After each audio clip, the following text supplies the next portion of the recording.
typically we start our show with usually it's Iron Eagle saying it's, the madness is real or something like that. Well, this is the NBA draft preview show. So there's only one person to get us started on this. It's David Stern. Stop it. You're ruining all the fun. I can't hear you. Ladies and gentlemen, I'd like to report a trade. The Charlotte Hornets select Kobe Bryant. The Cleveland Cavaliers select LeBron James. The San Antonio Spurs select Victor Wembanyama. Hello, friends. Welcome back into the D1 and Done pod, currently presented by the official Mountain West correspondent, SEC correspondent, and benefactor of the pod, the Hagen Hall Boys. Make sure you follow us on our social media pages and interact with the show. You can send us an email. It's d1anddonepod@gmail.com. You can leave a like. You can follow us on Facebook, Twitter, Instagram, or wherever you may find your podcast, whether that's Spotify, Apple, Google Play. Do people listen to podcasts on Zune anymore? I don't see why not. Unlikely that is the case. But if you do, welcome to the pod. You can also send us your questions via SpeakPipe. It is speakpipe.com/D1anddonepod. We're going to open that up at some point for a big blowout with all sorts of questions. We're going to ask anything you can want regarding sports, basketball, whatever it may be. But this is our NBA draft preview show, and it is good to have Dusty Mills, Nick Mills, and myself, Robby Donahoe, back together once again. Back like we never left. It is good to be back. The D1 and the Done is back. It was just the Done pod last time out. So it is good to have the D1 side of things. It's very nice that Dusty can make time and is extremely busy and very important schedule to be here for this very minuscule and just up-and-coming podcast. Thank you. A lot of golf this time of year. Evidently. Which I want to brag. Yesterday, for the first time in my life, I beat my mom. In golf? In golf. Yes. Correct. Okay. Yeah, That was important to make sure you quantify that. Yes. Yes. You. By the way, Dusty rolled in here, and I thought he was Phil Mickelson with the slick back hair and this quarter zip and the sunglasses. I felt like I was like Phil just got off his first round of the Live Tour, and he's here for the pod. I meant to pack my bag with clothes to change into because I knew I was going to walk into a bunch of crap. I'm glad you didn't. I'm glad you came in as is. I was thinking about this. Like, a lot of our pods at the end of college basketball were like over the phone. When was the last time all three of us were in person? It's probably been... Ooh, it's been a bit. The Final Four preview? Right before we left for Phoenix? No, I thought we did that remotely, too. Safely put, it's been a while. It has been a while. So it is good to be back. It's great to be back, in the boys. presence of the tremendous trio. Robby now has like a wizard's beard, it looks like, just growing down just to his growing it out a little chest. bit. It doesn't look very good. Do I have... Yeah. Really? Just a lot of hair going on. Well, I know as a getting kid old. show, I've been told I have a porno stash going, so hope everyone... What do you guys think of it? The stash? Did I get thumbs You up? still single? Yeah. All right, it's not going well then. It looks, Don't ask dumb questions, I think Robby. like rustic is the word I would use. Rustic. It does have a Looks like it Nick hurt. Offerman feel to it, like Ron Swanson Yes. feel to it. I wouldn't go as far. Don't give me that much credit. I'm not going to go Joaquin Phoenix her. That's a little weirder. I want to give you some credit. It looks good though. Burt Reynolds? No, you're not that cool yet. Okay. Is that so? I'll tell you guys this. So, as those that know, Nick and I are brothers. For some reason, I have blonde hair, but my facial hair it gets red when I grow it out. You have a little blonde in your beard. Yeah, just a smidge, a little brown in there too. So we're just... I go dirty blonde. We have the whole honestly. color wheel taken care of, Crab. So shout And to see, Mills fan. my facial hair is very blonde, and then my hair's a lot darker brown. Yeah, you're right. That is... We're weird looking guys. Humans, man, just weird. All right, we just spent 3 minutes on random tangents that have nothing to do with the NBA draft. We are here. What? Do we want to talk about all our hairs or just our facial hairs? Just the facial hair is Okay, fine. just make sure. I think we need to keep it an appropriate, clean show. You already started off talking about the P word with your mustache, so It's a word, it is. I don't... Oh boy. We'll just leave it at that. Yeah. NBA draft preview. Let's talk NBA draft. It is coming up on Wednesday night. For some reason, this year they decided to split the 2 rounds, where Wednesday's first round, second round is on Thursday.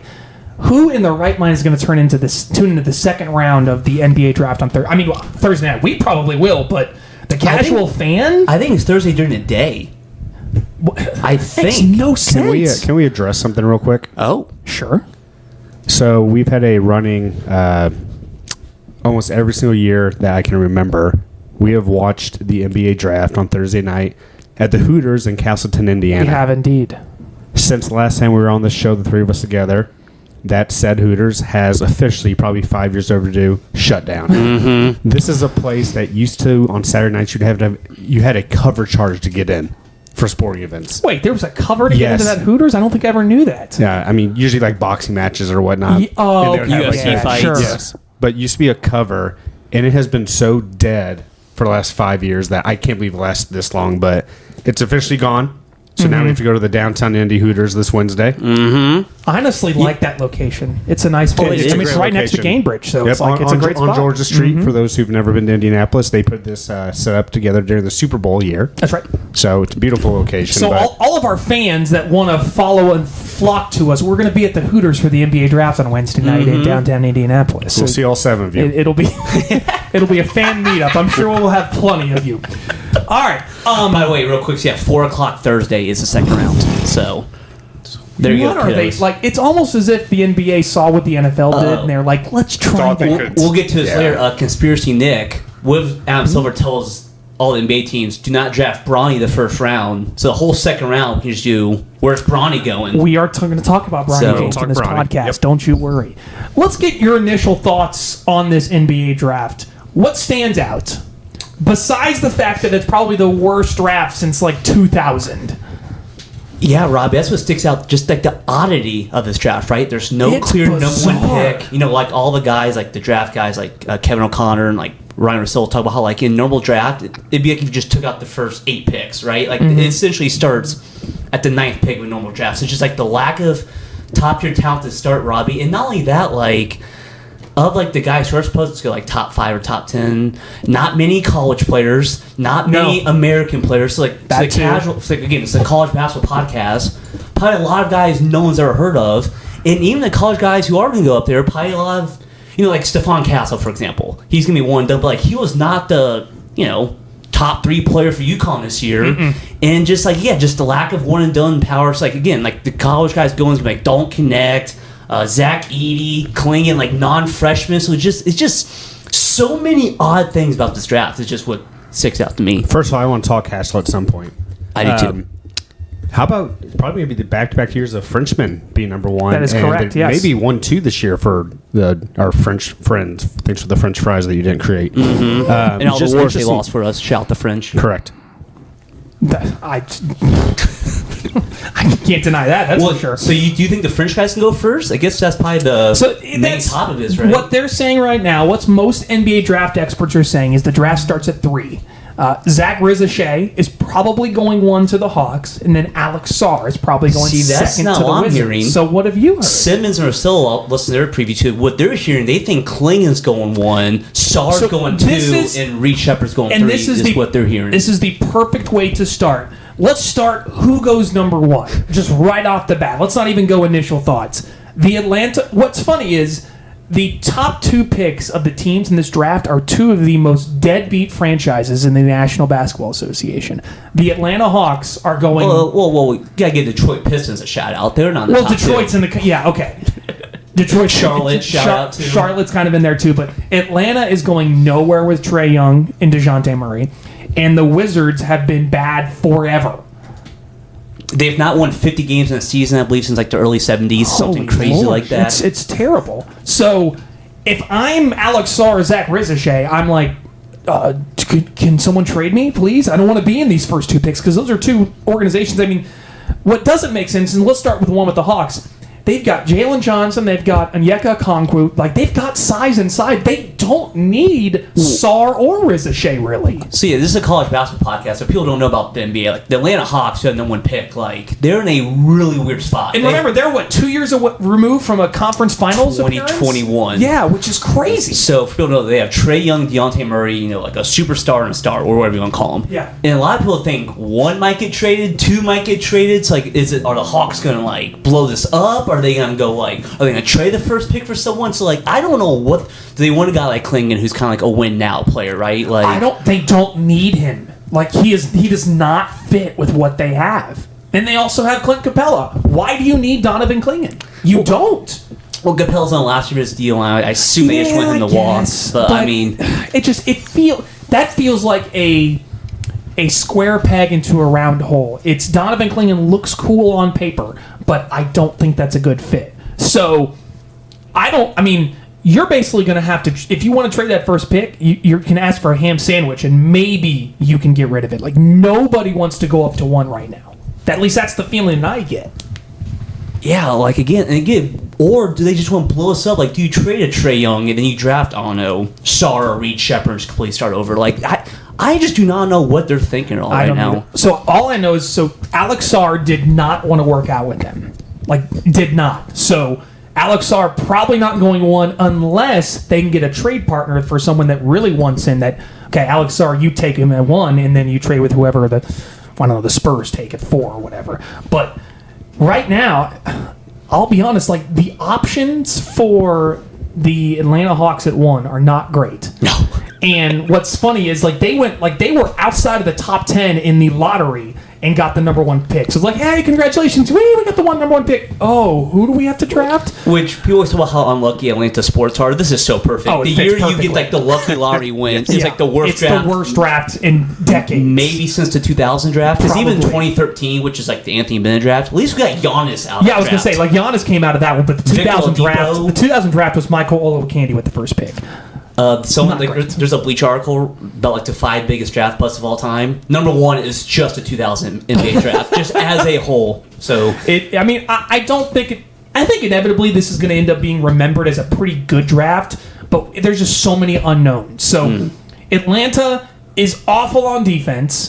Trae Young has regressed significantly, and there's not a guy you can come in and put him in on the floor immediately, and they are immediately like a Wembanyama, where they're the best. They're going to be a really good team. Like, they are in a really difficult spot right now. So I guess you take Riza Shea because he seems like he's the safest pick according to a lot of people. But I think Clingan would be a bad move for them unless they have a trade partner.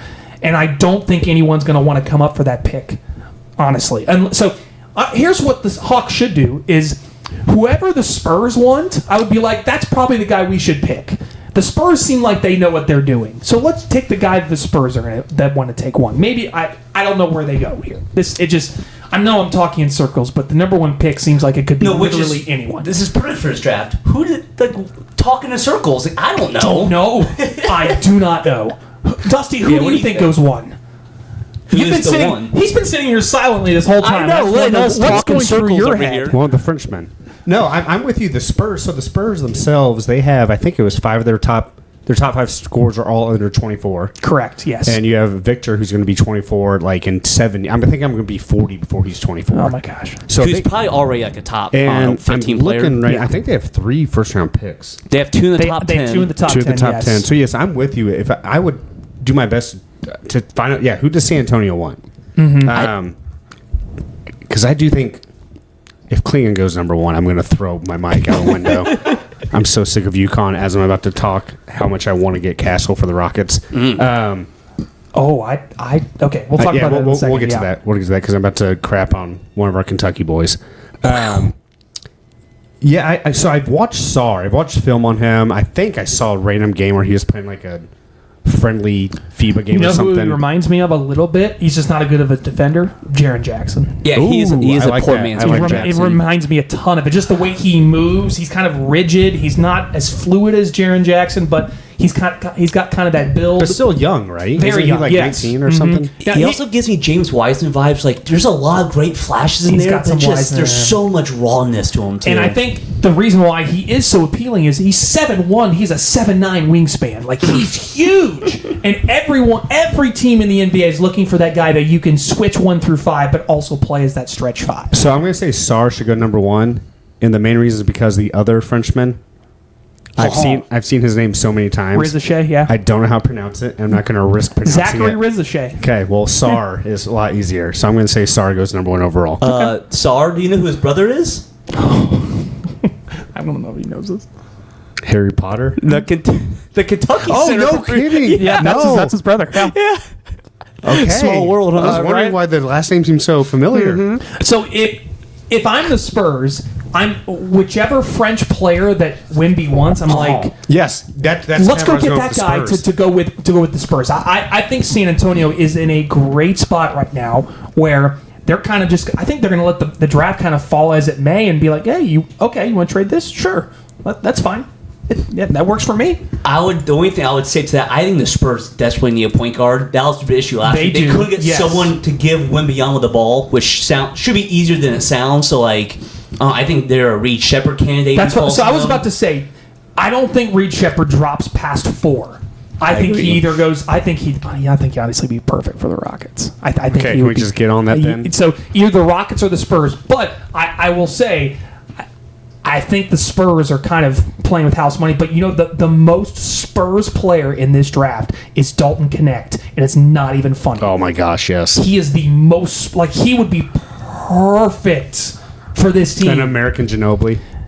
Pretty much, yes. Okay, so you're obviously, for people who don't know, Dusty Mills is a Rockets fan. So the Rockets are sitting at 3 in a pretty good spot here. Say Steph Castle? First of all, I do not want Reed Sheppard. Why? I love Reed Sheppard to death. Big listener of the show, I know. Do not want him. So the Rockets, just for those who don't follow the NBA, they're already set offensively. They have a very good offensive team. They have so much talent at the guard position. Drafted a point guard last year. Yeah, if this was 2 years ago, I probably would have changed my mind. So this isn't a knock on And they Reed have at Fred. all. I mean, Van Vliet's basically what Reed Sheppard is Yeah, already. they gave him a huge contract. I mean, it's like 4 years, $80 million or something like that. Castle brings a physicality and defensive side that the Rockets don't have. So if we're going to do an NBA podcast, I want Castle. If they Reed Sheppard, I'll probably buy the jersey immediately. Please don't think this is a knock on Reed Sheppard. But for a Rockets standpoint, I want Castle, not Sheppard. People forget, too, that the Astros, the Rockets last year traded for Steven Adams at the trade deadline. Right, yeah. So they have the front court set up. So they just need more defensive physicality from the guard side and the wing side. So Castle, I would absolutely love. So that's who I'm rooting for to. And especially you pair him with Tari Eason. That's some damn good Eason's defense a right there. menace. Yeah. Yes. It sounds like Houston wants to trade out of 3. Again, I don't know if anyone wants to come up and get that third pick. So that's why it's like, the third pick, that's awesome. But who's available? And it's Filipowski. It's Kyle Filipowski. Flip will definitely be available. Flip the pick for Flip. Let's do it. Flip for Flip. Real quick, before we get off any bias of Kentucky, since you part about Sheppard, who I think is going to be a scary, probably second round pick that we all keep forgetting about is Antonio Reeves. Yes, shooter. Yes. Mm-hmm. And that's I think and a really good on ball defender too. So I completely agree. I think people are scared off by his age, but I think he's going to come in and be able to play immediately. So I want to ask you thoughts. It can be biased, it can be non-biased. Just what do you think? What do you think happens with Edey? That we're going to get to that. Yeah, we'll get to that. Yeah, we're going to get that. He's got his own section that I want to save for a little bit later. So basically, all it comes down to is Clearly, I didn't read the notes. you're fine. It's okay. This is so embarrassing. I mean, you haven't done the pod in 2 months now, so it's you're. This is like spring training right now. We gotta get your sea legs wet. Yeah.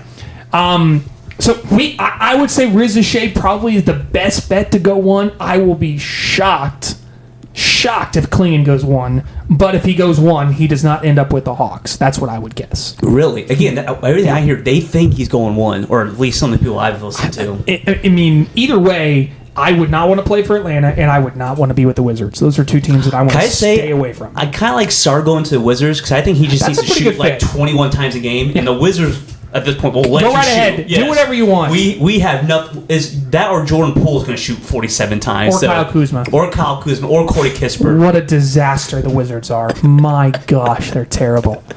Holy Lord. And then, the Rockets 3. I think also, too, at 5, the Pistons. There's also some smoke about them trading for Brandon Ingram, the 5th pick. So look out for that. That's an interesting one to keep an eye on as well. So, by the way, poor Pistons. They lost 27 straight games this year. It's fine. It's Detroit.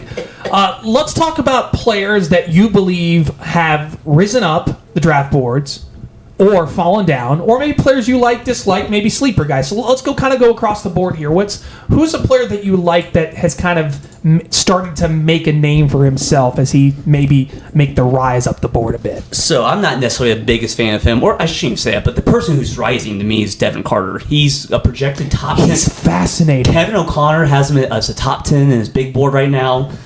For people who don't know, That's just purely on potential Yeah. if you're taking him there. Yeah. So people don't remember, he was Providence' best player once Bryce Hopkins went out. Yeah. He's basically a guard, but he had 9 rebounds a game last year. They think he can be like a modern Drew Holiday with his athleticism and everything, his defense, which again, that's the ceiling. Obviously, there's some shooting concerns, but again, if you told me Devin Carter's going to top 10 2 months ago, I thought that's crazy. So, I mean, he's definitely a big riser. But the one I really like, I like Jared McCain a lot. I think the Duke guy, can shoot really well, a sneaky good ball handler actually too, good feel for the game, but. The one concern for him, he is 6'2", and he's not really a point guard. So shout out Jared McCain. One of the few Dukies actually kind of like, and his fingernail painted. I feel like every player that's below 6'2" is just going to be compared to Chris Paul. Every single one, and there's only one Chris Paul, and I'm not sure there's going to be another one like that ever anytime soon. Dusty, guys that you like, dislike, or maybe guys that are rising up your board that you like. One that I like a lot, and I only watched them probably 3 or 4 times this year at Miami, is that, and as we've said before on the show, usually when I'm watching college basketball, it's on mute because my wife's watching whatever show. Is it Keyshawn George or Keyshawn George? How do you pronounce his name? The guard out of Keyshawn George, yeah. Yeah. I liked him the few times I watched Miami Good this player, year. yeah. He's just one of those Great where size. And you just watch him, and you, kind of like... Size matters. Yes, it does. Kind of like what I was saying about Castle. It's like there's a physicality where just kind of looks like a grown man, plays fast, seems to play very intelligently. I mean, he seemed very streaky in the... I think it was 4 games of Miami I watched this year. Really like him. I think he could be someone who you look 5 years from now and it's like, how'd this guy go 24th? Right. Like, he probably should have been the 4th pick. Yeah. Go ahead. No, I was going to say, so 2 things that have jumped out to me is the fact that Colorado's got 3 guys basically that could go in the first round, and they couldn't make it out of the first weekend. The second thing, and I'll tell you a guy that I really like that's going to fit perfectly in this NBA, I think Khalil Ware is going to be great. I really like Khalil Ware. The other name I was going to say. I think he fits the modern day NBA with his size and his ability. He's got to become a better shooter from the outside, but his length and his ability to run, he's got to improve conditioning. He's got to get bigger. And the motor's got to improve, dude. Right. He's got to get more physical and get like. That's the biggest question mark. Is can he find that switch to flip on and become the player he really can be? If he had come out last year, he's a second-round pick 100% because this draft is so weak. But someone's going to take a chance on him because the measurables and what he looks like on the floor, I think it fits really well with what it could look like. And it's kind of the same with Yves Missy from Baylor. He's in that same role, but I don't know why Missy's going a lot higher than Khalil Ware, I'll be honest. Again, I mean, that guy's a physical freak. Yes. So it's all he was a one and done, right? So just Missy? Yeah, right. Yeah, Baylor, so just I agree with you, like, because again, it's 2 different things. Like Ware's got all the talent and like the skills,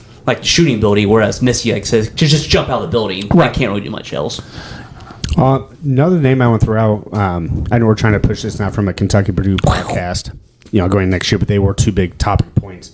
I think Rob Dillingham's going to be like a Lou Williams in the NBA. That's a good comparison. You just think of someone come off the bench. What about like a Brandon Jennings, someone like that? Just come off the bench and hey, we just need a high-end Jordan Clarkson, even, or maybe Joe Johnson's probably a stretch because he was 6'9".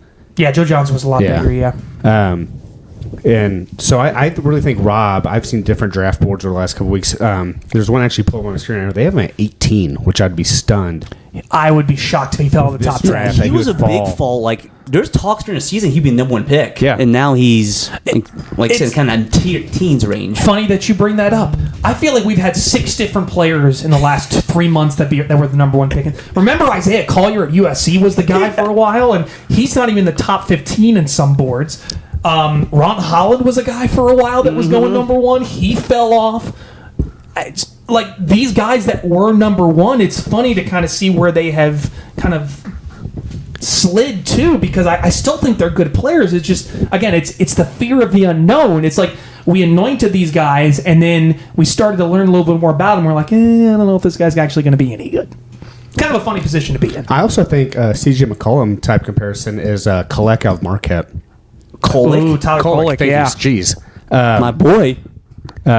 He's someone who maybe I'm just comparing what they look like, but I just think he's someone who could just be like a solid, good role player for an NBA team that you get in the maybe even early second round. I don't know if someone would take him in the first round or not. I'll give you one more guy that I really one like. more too. Okay. I think Cam Christie's going to be really good in the NBA. That's a Minnesota guy that he is an excellent shooter, is very young, still getting better and better as we continue to go on. I think he has exceptional potential for what he could be because he is such a good shooter. One last thing I want to talk about Reed Sheppard. He's going to end up, and this is a crazy stat, he's going to end up being the first player that's picked in the first round that shot above 50% from three since Glenn Rice. Wow. What a stat. Can you like that comparison? Like that's a pretty crazy connection there. Oh, shout out Glenn Rice. Very underrated. So underrated. Like one of the best pure shooters of all time. He's great. Okay, you had one more guy that you want to mention. Well, you're talking like guys you kind of like, and we don't even mention when I just say didn't like. We haven't talked about dislikes yet. That's next. So we just want to jump into that Sure. real quick. I like Stephon Castle. I just do have some concerns about him. Like, first of all, he's supposed to be a point guard, but I don't think he's a point guard at all. He played point in high school. Right, that's like the whole thing. Yeah. And so I have concerns about that. Tristan Newton was more of the point guard than UConn last year. Yeah. Which that's why I think him going to Houston would be an awesome fit. 'Cause again, dog on defense. Right. And again, he shot 26% from three this year, with 68% from free throw line the first 2 months. I think he's a better shooter than his numbers will say. And I think just the main, is sure one thing he does well. Probably defensively he does have it. Just he doesn't really have a calling card, is how I describe it. So again, I would take him third still. I do have a little. When Kevin O'Connor had number one on his big board, that's when I was like, really? That shocked me. Yeah. So, but again, I still like him though. Remember, Modest Buzelis was another guy that was supposed to be going one. He's 6'10". 6'10", like that, and he can play a lot of different roles. And I really like Jacoby Walter too, a really, really good shooter that's long and lanky and fast. I mean, there's His a lot shot of, selection is just got to get better. It's terrible. Bub Carrington, another guy from Pitt that's risen up the board like crazy. There are so many guys that you can go with. Give me a guy you don't like. Well, no, I was going to give you one more that I do like. Sure, go for it. And Positivity, I like that. We don't need to get into the politics about this, but obviously big news of Terrence Shannon. Yes. He fell on a lot of boards because of the legal stuff. We'll just leave it at that. Well, I think we should mention it got dropped, right? Completely. Yes. Well, not necessarily. He was ruled not guilty. On all three So it charges. wasn't even dropped. Like everything was not guilty. Yeah. So all the charges are clear off this record. So he's a clean teams are slate. going away from him. I mean, he's another one who's an NBA body. Where I wonder if one of the top 10's like, okay, this guy, he has all the smoke with him is gone now. Mm-hmm. I mean, I loved him as a player. Can you? So there's some mock drafts that have him going to the Knicks. I mean, I already disliked him when he was in Illinois. Oh my gosh, that would continue. He the looks trend. good in orange, Robbie. Yeah. Okay, I'll did you tell you say my that? first player I do not like. So I've been looking at multiple draft boards over the last couple days. Thank you for doing that before our preview. Thank you. Appreciate that. And this draft board I have brought up right now at 59, they have Phoenix taking. That's you don't like pick forfeited? I saw pick forward. I was like, I literally go, that's an interesting name. And I was like, all right, why did Kids these days with names. Why did they lose their pick? It was. Does anyone know? I'm sure it's can't some remember. tampering or something like It was that. them and the Sixers apparently don't have their second round pick either. Correct. Yes, I can't remember Trash exactly cans? what it was, but I'm not. Did they tamper with Kirk Cousins too? I would have to look it up again. I can't remember exactly what it was, but I feel like Ishbia did something like he shouldn't have. it was some sort of tampering. That's what I do know about it. It was some sort of tampering with both teams. So I will share with you a guy that I'm skeptical about. I have three, so you go Okay. first. I have two. I don't know how good Donovan Klingon's really going to be. I think he looks now I have good. two. He looks good on paper, and everyone's like, well, he held his own with Zach Edey. Zach Edey had 38 points. Like, we're talking about, do we watch the same game? All these people are like, well, it was he played really well. He held his own against Zach Edey inside. He hung tough. He got dunked on twice and 38 points and 15 rebounds. Are we watching the same game? I don't know what it is, but I don't understand the love that everyone keeps having for Donovan Klingman. Maybe it's just because we're trying to fall in love with the big guy again, and he is mobile, and he fits, he checks a lot of boxes, but I don't like him as much as people think he could be. I agree. Again, probably has, I guess maybe the highest floor, but the ceiling has to be about as low as anyone in the top 10. Yeah. And I think that's why Atlanta to me would make more sense. Who's than a Washington, Charlotte, someone who just needs scoring help. Right. I think the reason Atlanta might like him, I think Derek Lively in Dallas is a good example of this. Where Trey and Deontay are just kind of the ball all the time. So Klingman, you're not going to get the ball. You're just going to defend the rim and catch lobs. Well, he kind of did that at UConn. Right. That's what I'm saying. So I guess that fits the role of what he's trying to be. So, yeah, I'm not as high on Donovan Klingman, no one picked breaks my brain. But again, specifically for Atlanta Hawks, I think I could see if I'm with you guys, lowest ceiling by far the top 10. All right, give me the two guys that you were going to mention that you disliked then. Joked about him earlier. We've joked around this year. I don't see Filipowski being a pro. He reminds me of the Plumleys. I know one of them's still hanging around somewhere. Mason Plumlee's still kicking I don't know how Mason Plumlee's still in the NBA. Or the Zellers. And Cody Zeller's still kicking it. Yes, he is. No, they're getting paid. Good for them. I know. Jealous. Good for I was them, getting paid for that much sure. money. TJ Leaf is not still playing. So them and the other one, and this could be my anti-UConn bias, unless he turns into JJ Redick, I don't see Cam Spencer really being a pro. Boy, that's funny that you mentioned him because I was going to talk about sleepers, second-round guys. I think Cam Spencer is going to be a really good pro. I think he's going to be a guy off the bench that's going to be a pain in the butt to play. Not the race bait here, but you just named 3 white guys, 6 guys you do not like, Trev. And you can skip Reed Sheppard. I think Cam Spencer's game... There's number 1 overall pick. Is he white? I think Cam Spencer's game is going to translate really well to the NBA. Okay. And if he goes to Miami... that's perfect. That's all he could hope for if he went to the Miami Heat. I think. All right, fine. I don't like Kevin McCullough. There we go. Kevin McCullough. Okay. Neither is Bill Self. Join the club. Give me a guy that you like, maybe second round or late that you think is going to fit well in the NBA. I gotta be honest. I've got one more. I've not looked much as second round, so I'm trying to think of anyone on top of my head. I have one. Lance Jones could be available in the second round from Purdue. I didn't know that he. Okay, I didn't know that he was in the draft. He worked out for the Pacers. Okay. Yeah. Let's see what we do. You know who I think is Kentucky Edwards. Justin Edwards. Yeah, I think he could be someone who, if he can figure out his shooting, he wasn't as he didn't live up to his potential at Kentucky, but came on a few games late in the year. The Alabama game we literally did not miss. Yeah, out of nowhere. And they beat him by 30. So he's someone where it's maybe he's just one of those guys that college isn't his thing, and style is different, and NBA it's okay, just give me the rock and let me do my thing. I'll throw out Trey Alexander from Creighton. He was a first round guy on a lot of boards. I think he could be really good in the NBA, but the guy that I think is going to fit in a lot of spots, this is going to be really off the board, but Virginia's Ryan Dunn. Long, lanky, fast, good defender, average to above average shooter. I think he's going to be really good if he goes to the second round, mid-second round. Because the Pacers have kind of been slotted him at 36 potentially, and I think he would be perfect. Did you guys talk about in the last podcast when the D1 was gone, Bennett getting his extension at Virginia?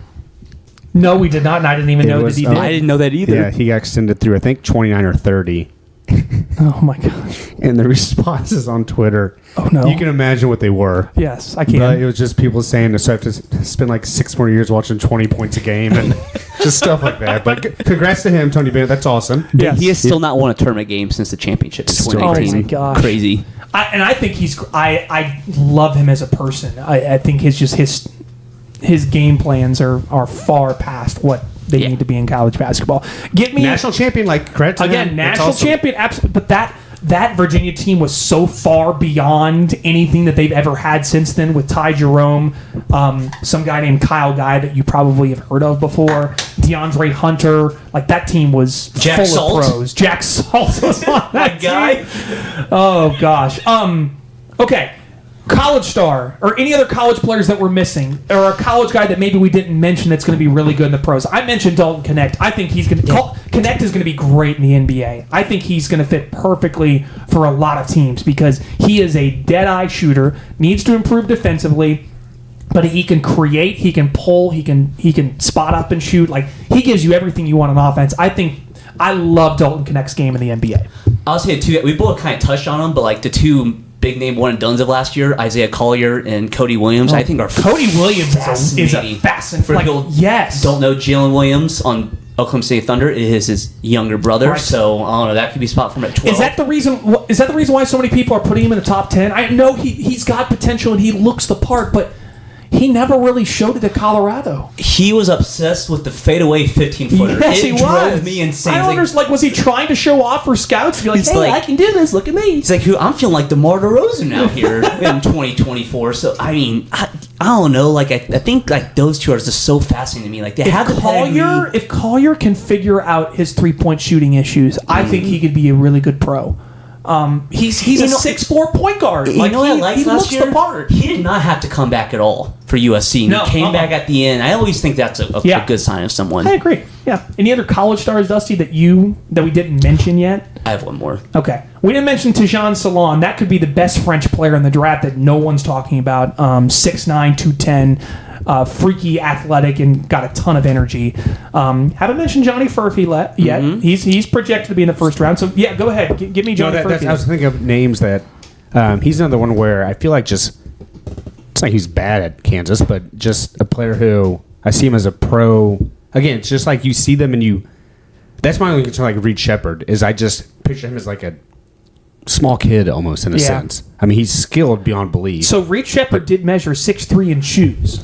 So it's not like he's that's small in comparison to the players that you're going to be up against. But he's not like, this isn't a Tyler Ulis situation here. Like he's got some size to him. Now I'll throw out one more. Baylor Shireman. I almost said him earlier. Dude can get buckets. Love me some Baylor Shireman. And I know you hate Creighton, but he can score. He can shoot the light out. He's 6'6", and he can create his own shot, too. The other name I forgot about, too, that I just saw on this list as well, which I'm pumped about because I did watch a lot of San Francisco. I was about to mention Jonathan Mobo, yeah. Yep. That's exactly what I was thinking of. So I watched him probably 12 times this year. Did not realize that he was on draft boards. So I'm pretty pumped about that. I'd love to see that. Just two things. One, Deron Holmes was first-team All-American at Dane. Stiff hips. So I just want to shout him out, our boy from Dane. I want to see him do well, but I think he's going to be too stiff for the NBA. He gives me Jalen Smith vibes a little bit. He's got a little bit of that in his game, yeah. I just want to say I'm buying all the Reed Sheppard stock. I feel so good about him in NBA. I think he's going to have a chance to do it. 2.1 steals per game, shot over 50%. He's smart as hell. He's an amazing basketball IQ. I guess for me, I'm more jaded the fact that the Rockets don't need him. So that's kind of where my mind is forced me to go. Honestly reminds me a ton of Derek White. He looks he looks so unassuming, but he's a stone cold killer. Derek, but he's white. It's actually very well put. He was correct. Guy who mentions three guys he didn't like as the white guys. White Derek White with hair. All right. What is Zach Edey's best case scenario? Worst case scenario? What team would suit him best? Let's start with you, Robby. Where do I think he go? Miami. I think he'd be great with the Heat. I think Spoelstra is probably one of the best in the league at using the talent he has to its fullest potential. Maximizing it. Correct, yes. I don't think there's a lot of I think coaches they have one way to do things and they keep it that way. And Spoelstra's not really that way. Like, don't give him Thibodeau in New York. No. Oh, yeah, I mean, Hartenstein was pretty good in that role, that what Edey could be potentially, but I don't know for sure. But I'd say Miami. Honestly, I'd say the Celtics would be great. I don't think the Celtics will have a chance to pick him, but the Celtics have had a ton of success with those college guys that have a ton of experience and come in and play really well for their system and how they have it. So, and they're from North having big guys with Taco Fall. Very much so. Yes, it's ultimately going to come down to and I've had a couple conversations with a few people on this. Does Zach Edey go to a team that will embrace the fact that and go back to the one-on-one, back to the basketball? Because nobody does that in the NBA anymore. And I think it's so underutilized and so underrated to have a guy that can play one-on-one back to the basket, because help side defense in the NBA really only comes from when you're at the basket shooting. It does not really have. I mean, you can show and jump out to your guy on shooters, but I think help side defense is not as important as it is compared to maybe like college basketball. So if Zach Edey is going to be the tallest player on the floor in almost every game he plays for the rest of his life now, he's going to get one-on-one matchups, and there's going to be very few times where he gets double teamed or swiped at. He's going to have that whole side of the floor cleared out for him to go to work. Does he go to a team that will actually embrace the fact that he can play in those situations and be a guy who can score double-digit points and probably average a double-double? That's what it comes down to. Yeah, to answer your question, I just don't see anyone in NBA doing it. Just no one does. I don't know either. The Sixers and Embiid do it a little bit, but it's more of him getting the ball like on the corner or like on the elbow and him kind of maneuvering. Right. I don't know, man. I'm rooting for him. I am very skeptical. It's more on the defensive side. That's where it just goes pick and rolls and just getting up and down the court. Where I push back on that is, remember, he's only been playing professional, like organized basketball for 7 years. And he's gotten better every single year. His freshman year, he could not guard anyone in pick and roll situations. He played only drop. Sophomore, junior year, same way. He started to come out farther his senior year. And, I mean, again, the best example I can have on that is when Talton Connect tried to drive past him with 20 seconds to go, and he got swatted. Hell yeah. And I think so often, and this is going to have to be a mindset change for Zach Edey as well, is he played so much of his junior, senior season at Purdue trying to not pick up fouls. Now you've got 6 of them, and you're going to be able to use all of them because you're only probably going to play about 15, 20 minutes a game, if that. So I think he's going to be more aggressive now and get even better because he's going to have more opportunity to show what he can really do. He needs to be in a system, and this is a lazy answer, but I'm serious. He needs to be in a system that will appreciate him and learn how to develop him. You talk about him getting better every single year. If he gets drafted, let's just say the Hawks. They don't know what the hell to do with him. No. I mean, they've been wasting talent for years. Fit. Yeah. I will be honest. It's like one of those teams. It has to be an organization where, like, you get the Spurs. Yeah. Get him with Popovich. Right. Or you talk about Brad Stevens and Boss. I know he's not obviously the coach, but he needs to be in a system where they're like, okay, we can utilize this guy.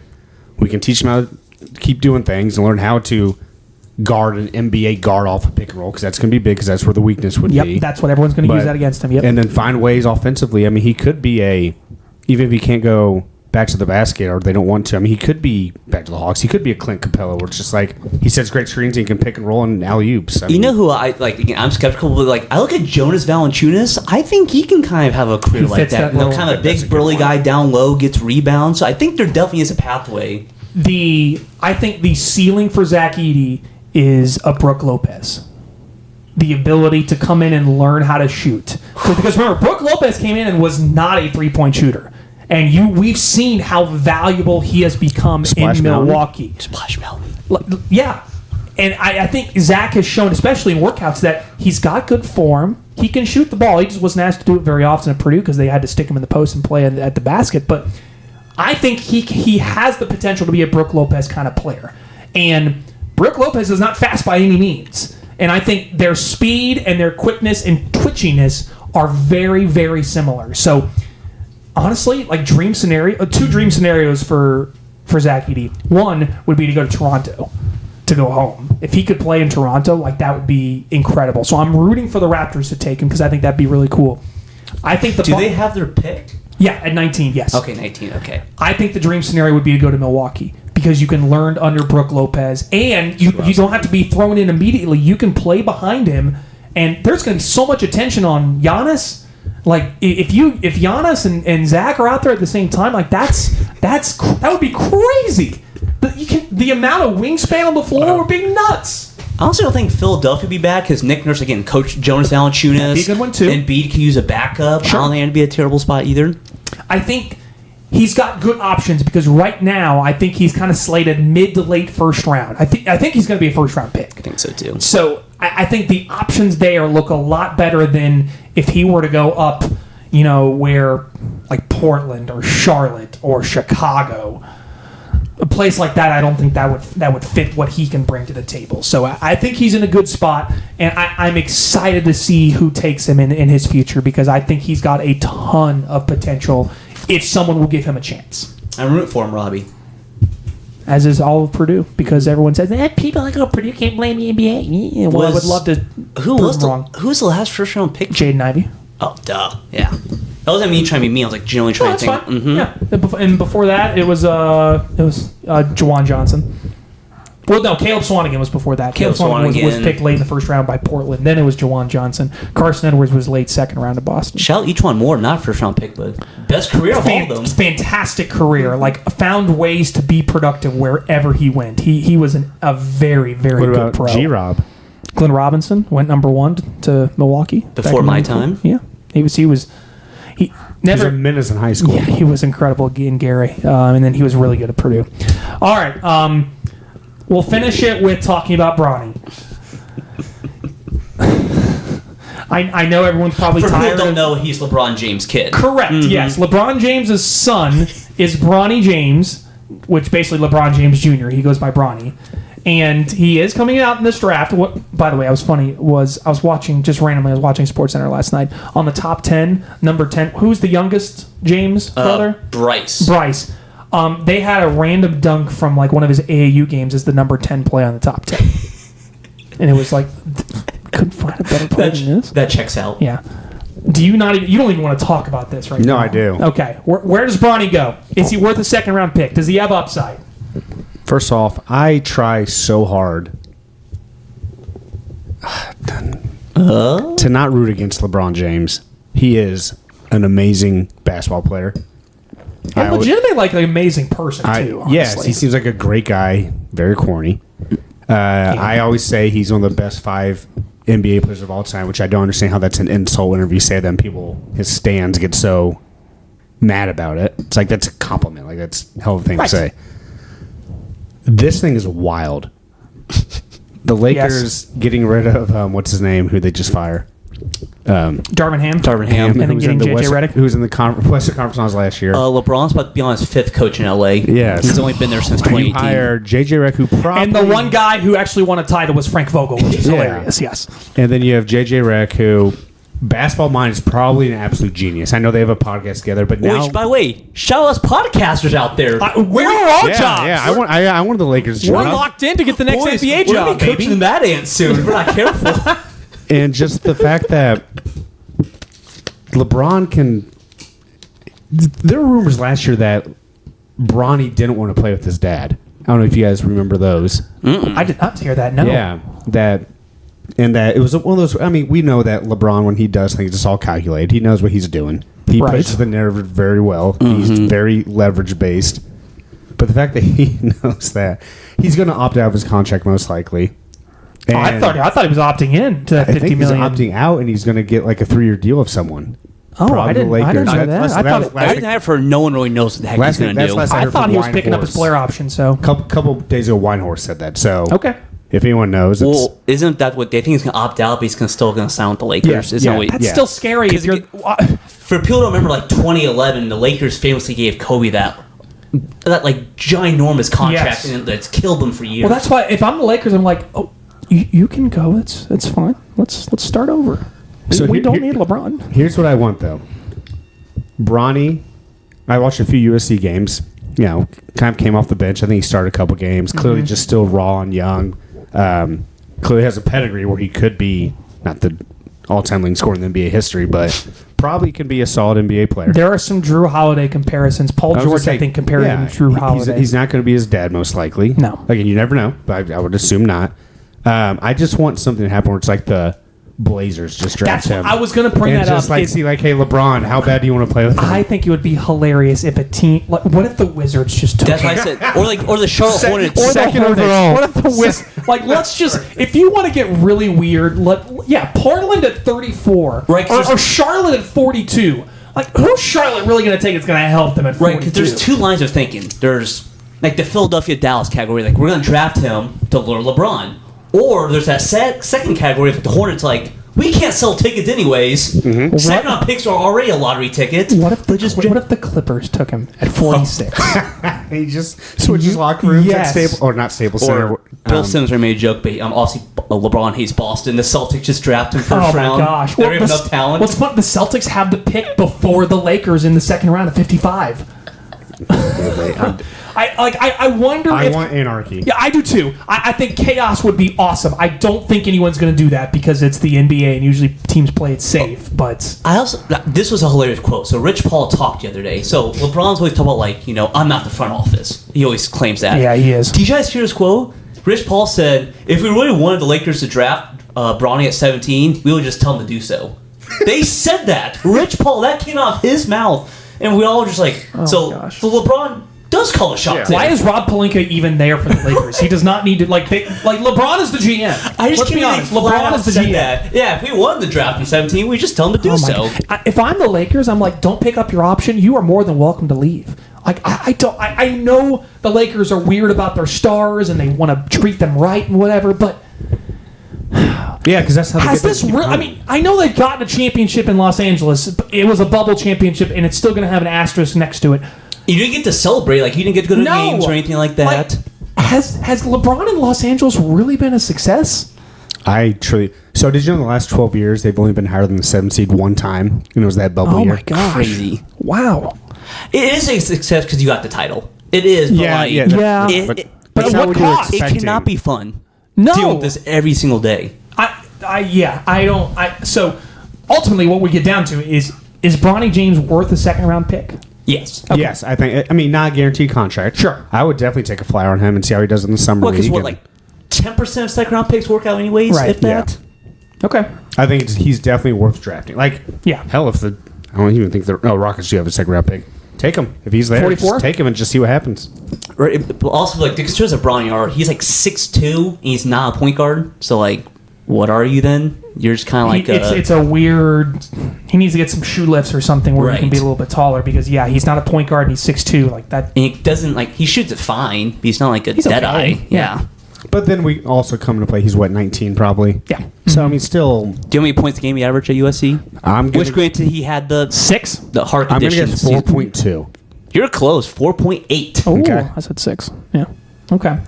I mean, there's ultimately the second round on Thursday at 4 p.m. is going to be Bronny watch the entire time. That should be a live broadcast for us. That's all it's going to be. There's so many interesting storylines for a draft that sucks so much, and ultimately, I think that's kind of what the NBA has become. It's become more and more popular from the days when when David Stern was announcing the picks. Now it's Adam Silver. The NBA is slowly becoming a tremendously enjoyable and dramatic league, and I love it. I love the drama in the NBA. I love it. It's so much fun. It's reality TV for men. Yeah. It's so great. Should we know though? 2025 is projected to be an unreal draft, so it's going to be really good. The pendulum will swing back very next much year. So.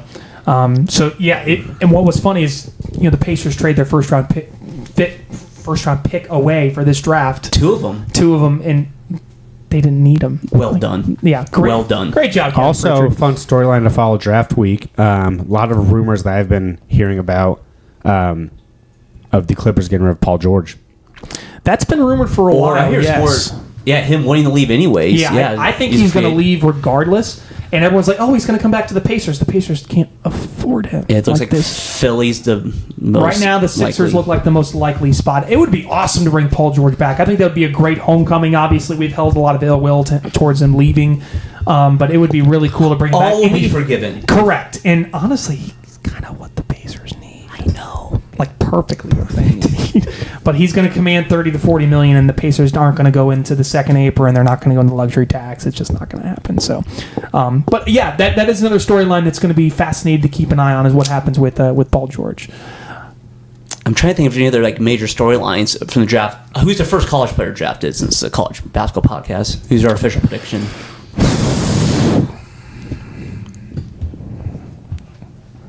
You know what? I'm gonna say it's Reed Sheppard. I think Reed Sheppard is the first college player off the board. It's because that's who I want it to be. If it's Donovan Clingan, I'm gonna be pissed. Yeah, I think we're really bad at Donovan Clingan being our first my gosh! I think it's gonna happen. If I had my way, I would hope it was Dalton Connect because he's the guy I think I like the most right now. But I meant to ask this earlier. Would you rather him go to a team like, I don't know, the Wizards where he can shoot 20 times, or like a win now situation where he could be I'm trying to say which one's the best. Yeah, that's an interesting question. I think right now, Utah is slated to take him at 10. I think he'd be great with Memphis. I think the Grizzlies would be perfect for him. I like that too. So, yeah, if he goes to Portland, that's not ideal. But, yeah, who knows? All right, before we end things and wrap things up, is there a favorite NBA draft memory that you guys have? Or looking back on the draft and be like, yeah, I remember that moment. What a time. Yeah, like we mentioned at the top, we've watched the draft together so many times over years, and I have so many nominees. Like a couple years ago, like when like the Rockets were the third pick, and we thought Paulo's gonna fall to them, and then the Magic just draft Paulo on us, on you. Shout Brady Resch, he hated Grayson Allen. He watched the Bucks draft Grayson Allen, but also for me, my favorite. I don't even say favorite. All the awful Pacers draft picks we've watched together is probably what sticks out to me at Hooters. Sitting at Hooters, eating wings, drinking beers, and watching draft Chris Duarte, TJ Leaf, Miles Duarte was so good for that Solomon 1 year. Hill, Tyler Hansbrough. all these white guys, and Solomon Hill that have not worked out. I love the Aaron Holiday pick. That did not work out either. I was so excited for Aaron Holiday. I thought he was going to be great. And to his credit, he's actually turned out a fairly halfway decent NBA career. I know he's with the Rockets now, but he hasn't been terrible. But still, we drafted a 6'1" point guard. He was good for the Rockets this year off Yeah, the bench. he was. Had some big games. Yeah, I remember that TJ Leaf pick. I was like, yes, we got TJ Leaf. I was the same way with Tyler 12-foot bank Hansbrough. shots. I wanted John Collins for the record for TJ Leaf. Any other favorite draft memories that you have? I have two that's really sweet and one that's really funny. The sweet one is I loved Steve Francis in college at Maryland. Absolutely. He's my favorite, one of my favorite college players of all time growing up. Like him and Teddy Dupay. Looked up to them. My dad, who does not follow the NBA, wakes me up for school. So it's maybe the 2000 draft when Francis... No, that was an awful... He's probably I think it was 01 or 99. Yeah. But was he on the national championship team for Maryland? No. He was okay, not. so He was it was before 01 then, yeah. But my dad wakes me up for school. I'm in like, 5th grade. And he said, hey, your boy's a Rocket. Because what happened was Francis got drafted by the Grizzlies. He was 99, by the way. Oh, 99, okay. Demanded a trade. And he was like second overall, I think, second or third. And my dad wakes me up and he said, yeah, apparently the Grizzlies traded Francis to your Rockets. So for me, it was awesome that That's awesome. favorite college player went to my favorite NBA team. Mm-hmm. The funny one that we all know forever is, what draft would that have been, Nick? We lost 2015. 2015. We're at Hooters. And with my roommate, who Robby knows, or both of you know, Phil Nemeth, and a few others of us. Shouts, Phil. And Ginger. The Rockets are drafting like 14th or 15th, and Sam Decker's still on the board. Oh. And everyone keeps saying, or someone kept saying, And this is Kentucky, right after Kentucky just lost to him in the Final Four as the undefeated and team. I'm reading these Rockets draft, people, and no one ever said Sam Decker. And so I make a proclamation at the Hooters table that said if the Rockets draft Sam Decker, I'll rip 6 shots of vodka and walk home. And about 2 minutes later, they say the Houston Rockets have selected Sam Decker from the University of Wisconsin. And we still have the picture. It's actually on my Twitter, if you go really far back in my media, of these 6 shots of vodka at Hooters that I had to rip. And walk home? Thankfully, everyone's like, we probably shouldn't let you walk home. Yeah. But yeah, so that's that. When you talk the NBA draft, that image goes to me every single time. Sam Decker. Wells Vodka Hooters. Thank you, Sam Decker. Oh my gosh, that's incredible. I think so. I watched, and he ended up being awful too, which is so perfect. It didn't pay off. I watched the Aaron Holiday pick at a bar in Omaha because I was out there for the College World Series at the time. So when I saw that, I was watching it by myself, and I was like, "Oh my gosh, if we get Aaron Holiday, that'd be incredible!" And sure enough, we picked Aaron Holiday. So I was like, "Yes, we're so excited!" Did not work out, but. A sneaky one's kind of sad is when we all watched the draft lottery last year for Wembanyama. We both struck out. Pacers. Yeah. Oh, also screw him. Did you guys remember that when the Rockets taking the number 1 pick, he like fist pumped in the crowd? I did not want to go to Houston. So he did not want to go to Houston? Oh, yeah, he did not want to go to Houston. Well, guess what? They won 41 games this year. Get out of here, San Antonio. What? You want to go to San Antonio, not Houston? That doesn't make any sense. I'd rather go to Houston than San Antonio. Remember the Alamo. Shout out Charles Barkley. A lot of big old women in San Antonio. Oh, sneaky other good draft memory. The pure shock of Anthony Bennett going number 1. Oh, That's right up there, gosh, too. yeah. Poor guy. The Cavs. Oh, my gosh, the Cavs. What were you thinking? All right, anything else that I'm missing?